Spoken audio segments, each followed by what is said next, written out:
ಮೈಸೂರು ನಗರವನ್ನ ಸ್ವಚ್ಛ ನಗರವಾಗಿ ಉಳಿಸಿಕೊಳ್ಳಲು ಪಾಲಿಕೆ ಹೊಸ ಪ್ಲಾನ್ ಮಾಡಿದೆ. ಕೇಂದ್ರ ಬಸ್ ನಿಲ್ದಾಣದಲ್ಲಿ ಮೂತ್ರ ವಿಸರ್ಜನೆ ತಡೆಗಟ್ಟಲು ಮಿರರ್ ಪ್ಲಾನ್ ಮಾಡಿದೆ. ಇದರ ಫುಲ್ ಡೀಟೇಲ್ಸ್ ಇಲ್ಲಿದೆ.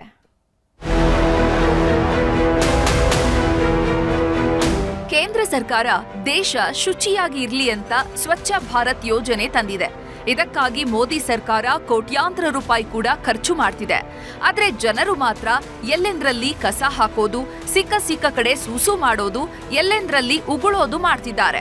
ಜನರ ವರ್ತನೆಯಿಂದ ಕಂಗೆಟ್ಟ ಮೈಸೂರು ನಗರ ಪಾಲಿಕೆ ಮಾಸ್ಟರ್ ಪ್ಲಾನ್ ಮಾಡಿದೆ. ರೋಡ್ ಸೈಡ್ನಲ್ಲಿ ಎಲ್ಲೆಂದ್ರಲ್ಲಿ ಸೂಸು ಮಾಡೋರಿಗೆ ಬಿಗ್ ಶಾಕ್ ಕೊಟ್ಟಿದೆ.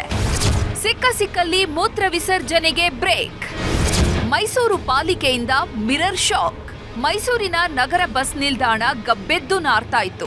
ಬಸ್ ಹತ್ತಲು ಬರುವಂತಹ ಪ್ರಯಾಣಿಕರು ಬಸ್ ನಿಲ್ದಾಣದ ಪಕ್ಕದಲ್ಲೇ ಸೂಸು ಮಾಡ್ತಾ ಇದ್ರು. ಇದರಿಂದ ಪ್ರವಾಸಿಗರು ಮೂಗು ಮುಚ್ಚಿಕೊಂಡು ಓಡಾಡುವಂತಹ ಪರಿಸ್ಥಿತಿ ಇತ್ತು. ಪಾಲಿಕೆ ಹಾಗೂ ಜಿಲ್ಲಾಡಳಿತಕ್ಕೆ ಹಿಡಿ ಶಾಪ ಹಾಕೊಂಡು ಓಡಾಡ್ತಾ ಇದ್ರು. ಆದ್ರೆ ಪಾಲಿಕೆ ಇದಕ್ಕೆ ಬ್ರೇಕ್ ಹಾಕಿದ್ದು ಬಸ್ ನಿಲ್ದಾಣದ ಬಳಿ ಯಾರೂ ಮೂತ್ರ ವಿಸರ್ಜನೆ ಮಾಡದಂತೆ ಮಿರರ್ ಅಳವಡಿಸಿದೆ.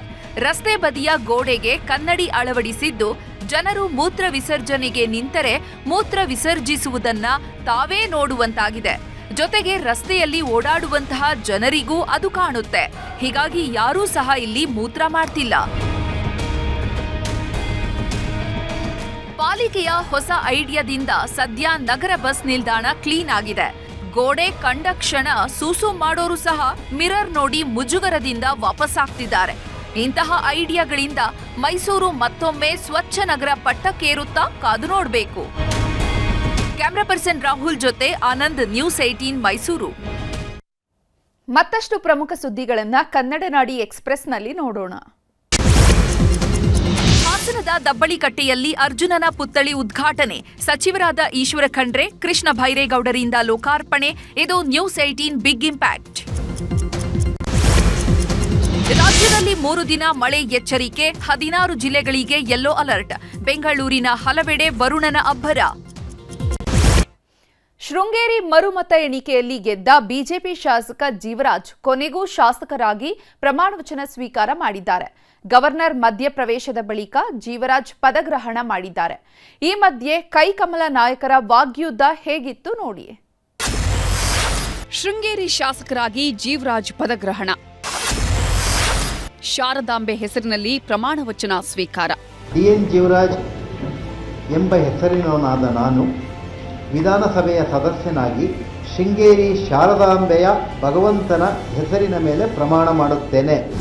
ಗದ್ದಲ, ಗೊಂದಲ, ಕಾನೂನು ಹೋರಾಟ ಹಾಗೂ ಗವರ್ನರ್ ಮಧ್ಯಪ್ರವೇಶದಿಂದ ಕಡೆಗೂ ಶೃಂಗೇರಿ ಶಾಸಕರಾಗಿ ಜೀವರಾಜ್ ಪ್ರಮಾಣ ವಚನ ಸ್ವೀಕರಿಸಿದ್ದಾರೆ. ವಿಧಾನಸೌಧ ಸಮಿತಿ ಕೊಠಡಿಯಲ್ಲಿ ಶಾಸಕ ಜೀವರಾಜ್ ಶೃಂಗೇರಿ ಶಾರದಾಂಬೆಯ ಹೆಸರಲ್ಲಿ ಪ್ರಮಾಣ ವಚನ ಸ್ವೀಕರಿಸಿದರು. ಗವರ್ನರ್ ಸೂಚನೆಯಂತೆ ಸ್ಪೀಕರ್ ಯುಟಿ ಖಾದರ್ ಪ್ರಮಾಣ ವಚನ ಬೋಧಿಸಿದ್ದಾರೆ. ವಿವಾದದ ಮಧ್ಯೆ ಅಂಚೆ ಮತಗಳ ಮರು ಎಣಿಕೆಯಲ್ಲಿ ಮ್ಯಾಜಿಕ್ನಂತೆ ಗೆದ್ದ ಬಿಜೆಪಿಯ ಜೀವರಾಜ್ 3 ವರ್ಷಗಳ ಬಳಿಕ ಶಾಸಕರಾಗಿ ಪಟ್ಟಕ್ಕೇರಿದ್ದಾರೆ. ಡಿಎನ್ ಜೀವರಾಜ್ ಎಂಬ ಹೆಸರಿನವನಾದ ನಾನು ವಿಧಾನಸಭೆಯ ಸದಸ್ಯನಾಗಿ ಶೃಂಗೇರಿ ಶಾರದಾಂಬೆಯ ಭಗವಂತನ ಹೆಸರಿನ ಮೇಲೆ ಪ್ರಮಾಣ ಮಾಡುತ್ತೇನೆ.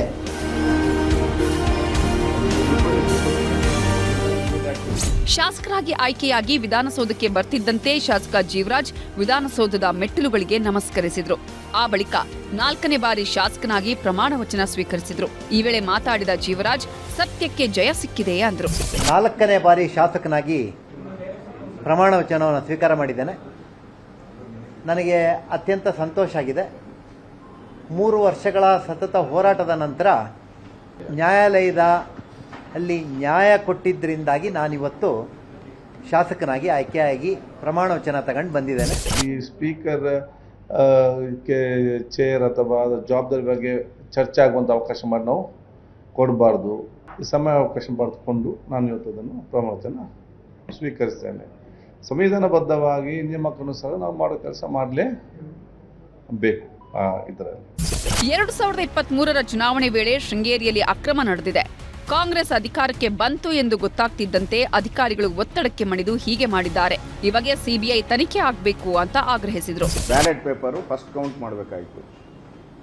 ಅದಾದಮೇಲೆ ಜನರಲ್ ಎಲೆಕ್ಟ್ರಾನಿಕ್ ವೋಟಿಂಗ್ ಮಿಷನ್ ಮಾಡಬೇಕಾಯಿತು. ಅದು ಬಿಟ್ಬಿಟ್ಟು ಕೊನೆಯಲ್ಲಿ ಎಲ್ಲ ಮಾಡಿದ್ದಾರೆ. ಇವೆಲ್ಲನೂ ಕೂಡ ತನಿಖೆ ಆಗಬೇಕು. ಇದನ್ನ CBI ಕೊಟ್ರೆ ಸರಿಯಾದಂತ ತನಿಖೆ ಆಗ್ತದೆ.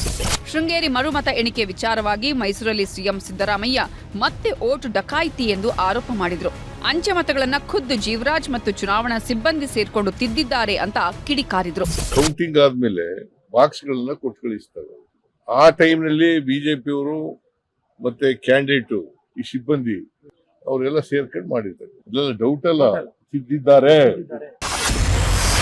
ಪ್ರಮಾಣ ವಚನ ಸ್ವೀಕರಿಸುತ್ತಿದ್ದಂತೆ ಶಾಕ್. ಟ್ಯಾಂಪರಿಂಗ್ ಆರೋಪ, ತನಿಖೆಗೆ ಆದೇಶ. ಇತ್ತ ಜೀವರಾಜ್ ಶಾಸಕರಾಗಿ ಪ್ರಮಾಣ ವಚನ ಸ್ವೀಕರಿಸುತ್ತಿದ್ದಂತೆ ಅತ್ತ ಚಿಕ್ಕಮಗಳೂರಿನಲ್ಲಿ ಕಾಂಗ್ರೆಸ್ ದೂರಿನ ಸಂಬಂಧ ತನಿಖೆಗೆ ತಂಡ ರಚನೆ ಮಾಡಲಾಗಿದೆ. ಚಿಕ್ಕಮಗಳೂರು ಡಿವೈಎಸ್ಪಿ ನಾಗರಾಜ್ ನೇತೃತ್ವದಲ್ಲಿ ತನಿಖೆಗೆ ಚಿಕ್ಕಮಗಳೂರು ಎಸ್ಪಿ ಜಿತೇಂದ್ರ ಕುಮಾರ್ ದಯಾಮ ತಂಡ ರಚನೆ ಮಾಡಿದ್ದಾರೆ. ಚಿಕ್ಕಮಗಳೂರಿನಿಂದ ಯೋಗೇಶ್ ಜೊತೆ ಕೃಷ್ಣ, ನ್ಯೂಸ್ 18 ಬೆಂಗಳೂರು.